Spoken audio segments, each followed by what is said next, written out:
Today we are talking about how to outrank your competition on Google without having to spend money on ads. Now I could go through a bunch of bland, basic SEO jargon that you really could just find on any simple Google search, but screw that. We are going to cover some of the best SEO tactics that are going to actually move the needle the fastest. Real quick, let's cover what SEO is. SEO stands for Search Engine Optimization, and it's basically optimizing your online presence and efforts to show up higher in the search engines. Now there are two different areas of focus when it comes to optimizing your search results. There's local SEO results and then there's organic SEO results. Local SEO results are shown up at the top by the map and are typically initiated with searches that are looking for local businesses or services, like beekeeper near me or dentist in Peoria, Arizona, versus organic SEO, which is below the map results and is basically the pages of the search results. Organic results will show for any type of search, which brings me to the next thing, which is search intent. Now it is important to have an understanding on what this is. We aren't going to go super deep, but just high level. Someone searching for things like what is a 401k or where is my plantar fascia. This is someone searching for information and will be shown organic results. They're trying to learn and educate themselves. They're most likely in the research education phase of the buyer journey, and this is where having blogs and videos showing up in these organic results is great. Now, still thinking of search intent, someone searching for beekeeper near me or dentist in Peoria, Arizona, their intent is to find a business or a service and they are likely ready to buy. They're much lower in the buyer journey and ready to take action. So this is where showing local search results will have a major impact. So let's talk about how to leverage the power of local SEO to capture the people that are looking for your business or services. Now, the very first thing you need to do, and probably the most important, is to set up a Google business profile. Now, we're not going to get into the fine details of how to add or claim your business on Google business profile, as there is a ton of information out there just for that. Just go Google how to add my business to Google business profile. Once you have your business account set up, you're going to want to go in and fill out as much information as possible. Fill out all of the fields that you possibly can, and in fields like the about info, try to naturally include your keywords that people would use to find your business or service. Next, you want to utilize the service area of your Google business profile. In the services area, add in all of the services that you offer, and you want to be sure to only add the services that you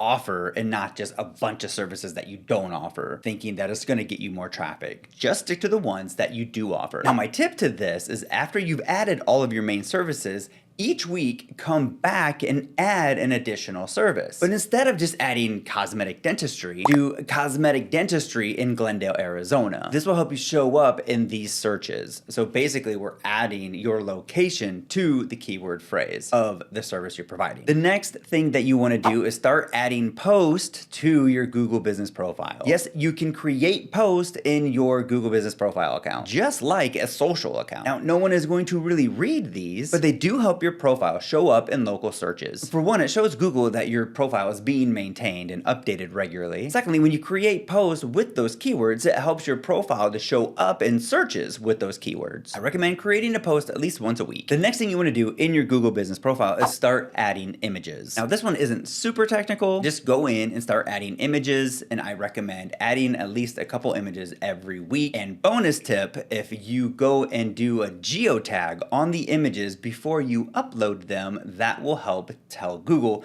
where that image is located and help you show up more in local searches. So the next item that you want to focus on with your local SEO are local listings and what we call your NAP, which is your name, address, phone number. Now you want to make sure that one, you have your business listed on as many directories as possible, and two, that all of those listings are accurate and consistent. This is giving signals back to Google saying that your business information is correct, consistent, and trustworthy. Now there are a bunch of tools out there that will actually do a lot of this for you. My favorite so far has been Bright Local. Now the last piece I want to cover with the local SEO is the pages on your website. I recommend creating location-specific pages on your website that specifically target and speak to that service in that location. For example, having a page about teeth whitening in Glendale, Arizona. Now you want to incorporate that exact keyword phrase in your page in all of the right areas, like the headings, meta tags, body content, the image alt tags, and be sure to include a map on this page as well. And I also recommend using a link back to your home page with the text of your main keyword phrase and link out to your Google Business Profile from this page. Hey, if this content is hitting for you right now, hit that subscribe button so you don't miss the next tactical video. All right, next we need to talk about fixing your technical SEO. When we think about technical SEO, it's the items on your webpage that Google is looking at. Let's start with your keywords. You're gonna wanna do a little bit of keyword research, and without getting too deep on this, do some searches with your keywords and see what your competition is ranking for those keywords. And while you're doing these searches, if you're getting ads served to you with these keywords, then this could be an indication that this keyword could be good to target. So on a page, you wanna pick the primary keyword that you are trying to target, and you put it in your page meta title and description, put it once in your H1 tag, put it once in an H2 tag, and put it once in the first paragraph of the body text. Then pick 3 related keyword phrases and put them throughout your page. So next, let's talk about meta tags. So meta tags are added in the code of your pages. All website platforms provide an easy way to update these tags per page without having to get into the code. These tags consist of a title tag and a description tag, and is what Google uses to display your results in its search results. Every page needs to have a unique and descriptive title and description tag, and you want to be sure to include your primary keyword phrase for that page in both the title and description tag. All right, next let's talk about the page URL. Google does also take into account the text inside of your URL. So if you're optimizing your page for, let's say, custom website design in Phoenix, the page URL should be your main domain /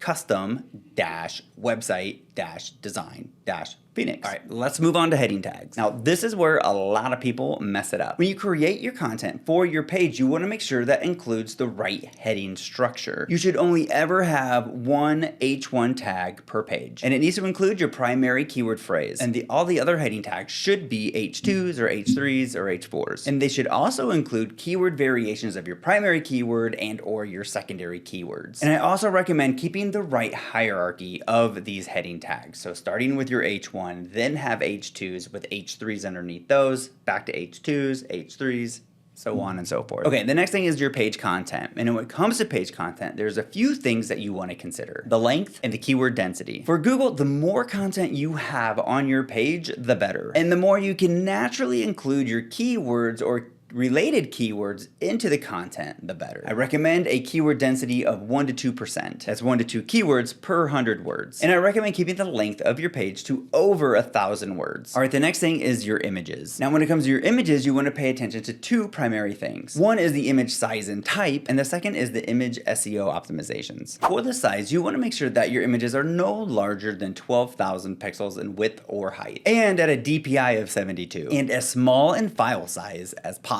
Like, I'm talking under 500 kilobytes. I also like to save or convert my images into a WebP file type. I like to use Photoshop for this, but I know there are some online tools that you could use for this. You would just need to go Google that. Now, the next piece of the image is the image SEO. So for this, you want to make sure that your image has an alt tag and that the alt tag contains a keyword, but naturally. And I also like to make the file name of the image have the keyword in it as well. And I do this before I upload it. And okay, and the final thing we need to talk about for the technical SEO is the page loading speed. You want to be sure that your page loads fast. Now, you can use tools like GTmetrix or Pingdom to test your loading speeds. Now, you can also use Google Page Speed Insights. Now, I would just use caution with the Google Page Speed Insights. You want your page to load fast, but most likely you're not ever going to get it to 100% score, and that's okay. Don't waste all of your time trying, just make your site load as fast as possible. Now, I recommend using a caching plugin. Assuming you're using WordPress, I like to use WP Rocket. Okay, now the next area we are going to focus on is using Google Search Console. Now, this is where Google is going to give you direct information on your website and where you can give Google information as well. The first thing you're going to want to do is upload your sitemap. Basically, a sitemap is an outline of the pages on your website, and it's what's telling Google what to go index on your site. If you're using WordPress, I recommend that you use plugins like Yoast SEO or Rank Math. They will give you a sitemap link that you can add into your Google business profile. Now, just let it start collecting data. Now, my first tip with Google Search Console is after it's been collecting data, go back in and look at the performance tab. Click on pages and sort between the pages that are ranking in the 10 to 25 spot. Now, focus on optimizing those pages using the tactics we just talked about to get them from the second page to the first page, because they're right there. Oh my gosh. It's so loud out here. My second tip is if you recently added a page to your site or updated it, come back into Google Search Console and click on URL inspection, and then add in your page URL. Now this will force Google to index or re-index that page. Now here's some of the SEO tools that I like to use and recommend. The first tool is RivalFlow. It's great at finding content you need to add to your pages to outrank your competition. The second set of tools are SEO management tools, SEMrush, and what I'm currently using is Search Atlas. And then of course the Google tools. Google Analytics, this is going to tell you what people are doing on your website. Google Search Console that we just talked about. And of course your Google business profile. Like if you're struggling to get your site to rank on Google and want to take out the guesswork, I'm working with 2 serious people right now who are ready to level up. If this sounds like you, don't waste any more time. Go to the link in the description and book a call with me so we can talk about 1, if we are aligned, and 2, if I can actually help you. See you on the call.